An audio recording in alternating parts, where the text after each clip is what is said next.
जय माता दी, जय मां कामाख्या।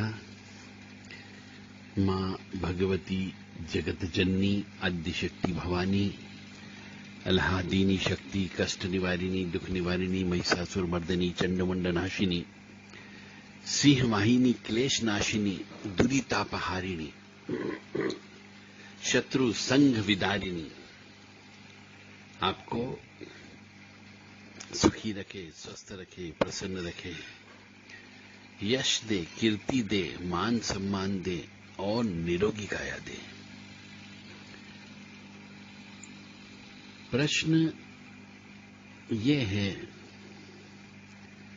कि जो मनुष्य सिद्धियां प्राप्त कर लेता है,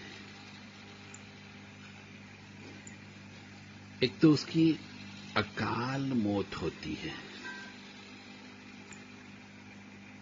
तो ऐसा क्यों होता है? बड़ा विचित्र प्रश्न है और सत्य प्रश्न है। अधिकांशतः सिद्धि प्राप्त मनुष्य जो उन सिद्धियों के माध्यम से काम करवाता है, सिद्धियों से समाज का भला करता है, सिद्धियों से पीड़ित मनुष्यों को ठीक करता है,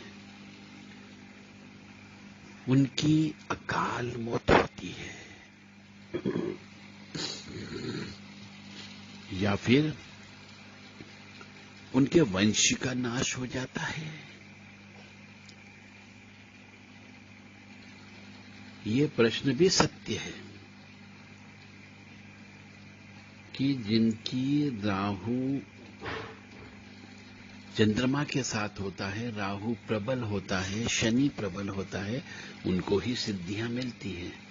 और राहु प्रबल होने का मतलब हो गया है उस मनुष्य के साथ में पिछले जन्म की प्रेत आत्माएं होना। और तंत्र साधना में भी वो ही सफल होते हैं जिनका राहु प्रबल होता है या शनि प्रबल होता है।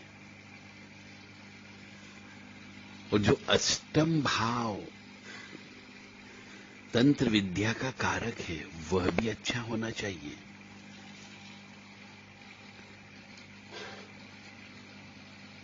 तो जो लोग तंत्र साधना में सिद्धि प्राप्त करते हैं उनके ऊपर राहु का यानी छाया ग्रह का, जादू का, प्रेत आत्माओं का प्रभाव बहुत ज्यादा होता है। और वो प्रेत आत्मा उसके पिछले जन्म के कर्म के अनुसार उसके साथ में रहती है। चाहे वो किसी की हत्या करके आया हो, किसी को मार के आया हो, किसी निर्वंशी की जमीन हड़पी हो, निर्वंशी का पैसा लिया हो। निर्वंशी यानी जिसका बच्चे पैदा नहीं हुए। तो जिनके बच्चे पैदा नहीं होते हैं वो निर्वंशी कहलाते हैं। उनकी मृत्यु के बाद यदि उनकी कोई धन संपत्ति जो भोग करता है उसके साथ में वो चिपक जाती है। तो ऐसे मनुष्यों को सिद्धियां प्राप्त होती है।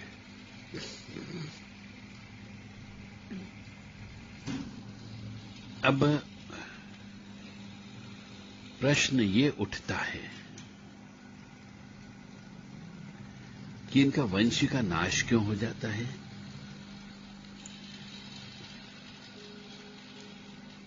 या तंत्र काटने वाले का भी वंश का नाश हो जाता है और अकाल मौत होती है। और जो तंत्र का काम करते हैं उनके यहां भी वंश का नाश हो जाता है, यानी बच्चे पैदा नहीं होते हैं। और बच्चे पैदा हो जाते हैं तो लड़कियां ही लड़कियां उत्पन्न होती है, लड़का उत्पन्न नहीं होता है। और लड़का उत्पन्न हो गया तो वह जवानी में पिता के सामने बेटे की मौत हो जाती है। ये सब के पीछे कारण ये है जो मैं बार बार कहता हूं कि ये सिद्धियां नहीं है, सब प्रेत सिद्धियां होती है। चाहे वो भैरव जी की सिद्धि हो, चाहे वो काली की हो, चाहे वो दुर्गा माँ की सिद्धि हो, चाहे शरीर में आने वाली जितनी भी पवन होती है, वो सब प्रेत होते हैं। हाँ, सिद्ध प्रेत कह दीजिए, सिद्ध बाबा कह लीजिए, सिद्ध स्त्रियां कह लीजिए, जो देवी स्वरूपा मान ली जाती है। वो कभी भी धन नहीं देती, वो दौलत नहीं देती, वो मकान नहीं देती है। वो कहती है हम परोपकार के लिए आए हैं, परोपकार करेंगे बस। तू उसको जितना भोग करना तू कर ले, परंतु छोड़ के मत जा। और जब सिद्धियां आ जाती तो कहती तुम हमारा परिवार का व्यक्ति हो गया है, तेरा परिवार अब नहीं रहेगा, तेरा परिवार हम बसने नहीं देंगे।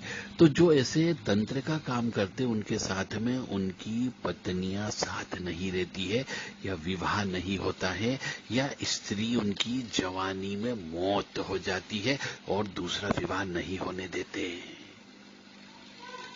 बहुत गुण रहस्य की बात कर रहा हूं मैं आपसे,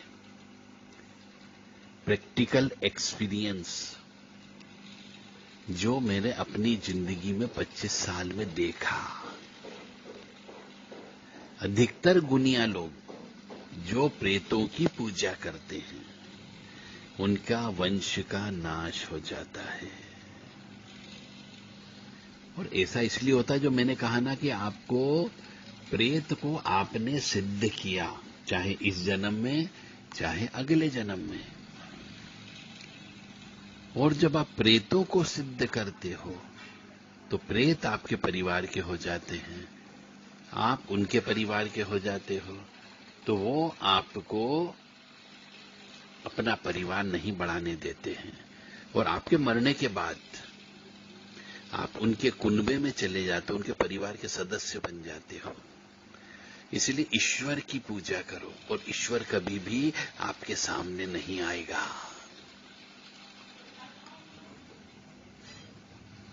आप में इतनी ताकत नहीं है, आपके शरीर में, मन में, कर्म में, वचन में, कि आप उस ईश्वर को देख सको। हवा ईश्वर है, जल यानी पानी ईश्वर है, और आग ईश्वर है। इन तीनों को मिला दो तो वो महा ईश्वर बनता है, परम पिता परमात्मा बनता है। आग का भी कोई स्वरूप नहीं होता है, जल का भी कोई स्वरूप नहीं होता है, और हवा का भी कोई स्वरूप नहीं होता है। ये तीनों चीज का कोई स्वरूप नहीं होता है। इसलिए यही ईश्वर है।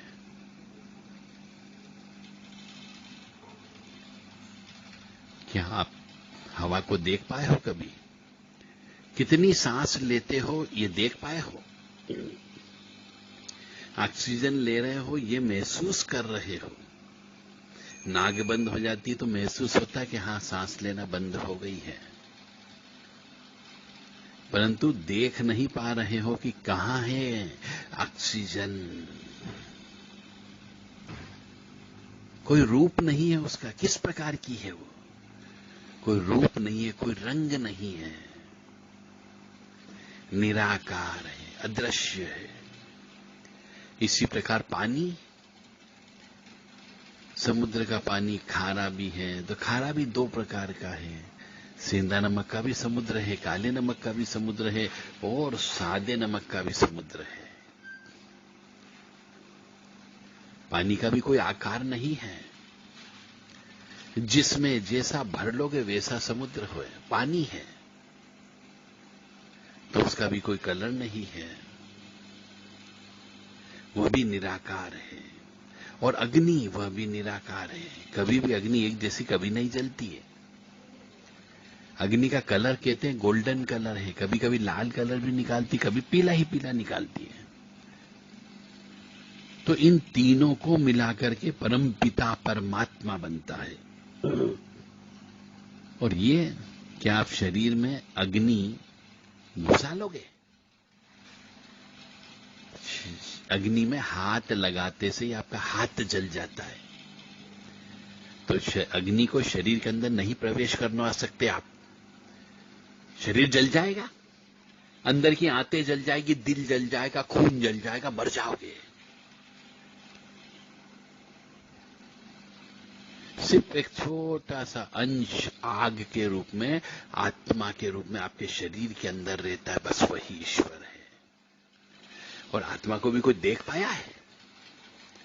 कितना बड़ा आत्मा आपके शरीर के अंदर वास करती, कोई देख नहीं पाया है। आत्मा का कोई आकार नहीं है, कोई रूप नहीं है और कोई रंग नहीं है। तो अग्नि भी ईश्वर है और अग्नि को कोई शरीर में प्रवेश नहीं करा पाया है। पानी आपके शरीर में भगवान ने, ईश्वर ने पहले से ही 70% पानी दे दिया। 70% पानी तुम्हारे मनुष्य के शरीर में होता है, यानी आपके शरीर में ईश्वर का वास है। तो आप कौन से ईश्वर को घुसाओगे? और हवा, ऑक्सीजन, यदि ऑक्सीजन नहीं मिलेगी आपके शरीर में तो नसें फट जाएगी, पैरालिसिस अटैक हो जाएगा, पागल हो जाओगे। ऑक्सीजन नहीं होता तो मनुष्य मर जाता है। यानी शरीर के अंदर हवा भी है, आत्मा के रूप में ऊर्जा अग्नि भी है और जल भी है। इसलिए शरीर स्वयं भगवान है। और कौन से भगवान को अंदर घुसाओगे आप?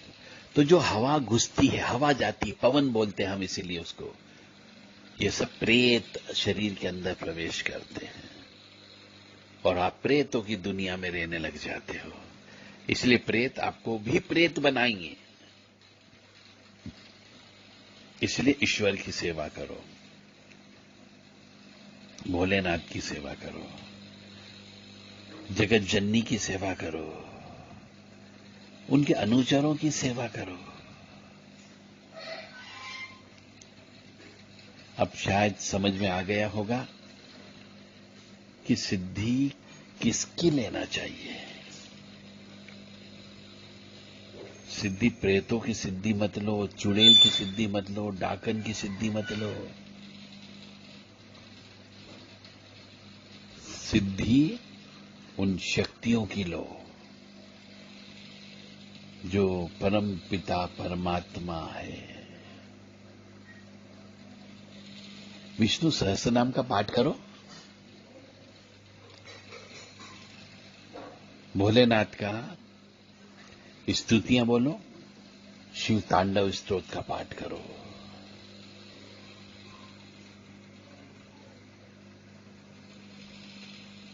देवी अथर्वशीर्ष का पाठ करिए, दुर्गा जी के 32 नाम का पाठ करिए, दुर्गा अष्टोत्तर शतनाम का पाठ करिए।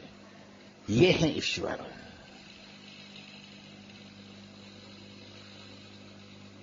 अब आपको शायद प्रश्न का उत्तर मिल गया है कि जिनके शरीर में ऊपरी बाधा आती है, पवन आती है, देवी देवता के रूप में ये हवा आती है, जो तंत्र का काम करता है, जो तंत्र के माध्यम से मनुष्यों को ठीक करता है, उनके वंश वृद्धि नहीं होती है और अकाल मौत भी होने की संभावना होती है।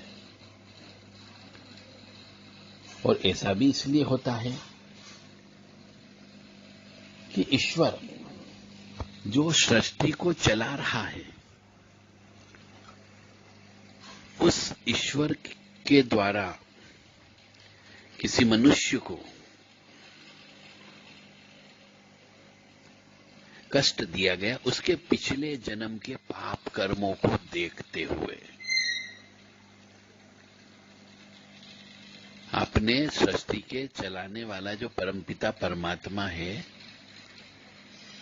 वो सृष्टि को चला रहा है, उसकी सृष्टि के चलाने में बीच में आपने उंगली कर दी, बीच में रुकावटें उत्पन्न कर दी, क्योंकि उसको जो कष्ट भोगना था, जो उसके भाग्य में लिखा हुआ है, पिछले जन्म के संचित कर्म और प्रारब्ध कर्म के अनुसार आपने उसे वो कर्म नहीं भोगने दिया और अपनी इन प्रेतों के माध्यम से उसको सुखी करने का प्रयास किया और सुखी हो गया। तो जो उसको सजा मिली थी वो सजा से वो बरी करवा दिया, आपने सजा से मुक्त करवा दिया। इसका मतलब जो सृष्टि चलाने वाला है उसके सृष्टि संचालन में आपने रुकावटें उत्पन्न कर दी, उसकी सजा आपको मिलती है। इसलिए वंश वृद्धि नहीं होती है, आपको भी भटकना पड़ता है, पिंडदान के लिए तरसना पड़ता है, दूसरे प्रेत आत्माओं के अधीन रहना पड़ता है। बस इसलिए तांत्रिक लोगों के घर नहीं बसा करते हैं, क्योंकि वो अदृश्य शक्तियों के साथ में रहते हैं, अदृश्य शक्तियों का अपना परिवार मानते हैं। तो आदरणीय सभी भक्तों से जो ईश्वर की सेवा में लगे हुए हैं, ईश्वर की सिद्धि, ईश्वर की साधना करो, प्रेतों की साधना मत करो। जय माता दी, जय मां कामाख्या।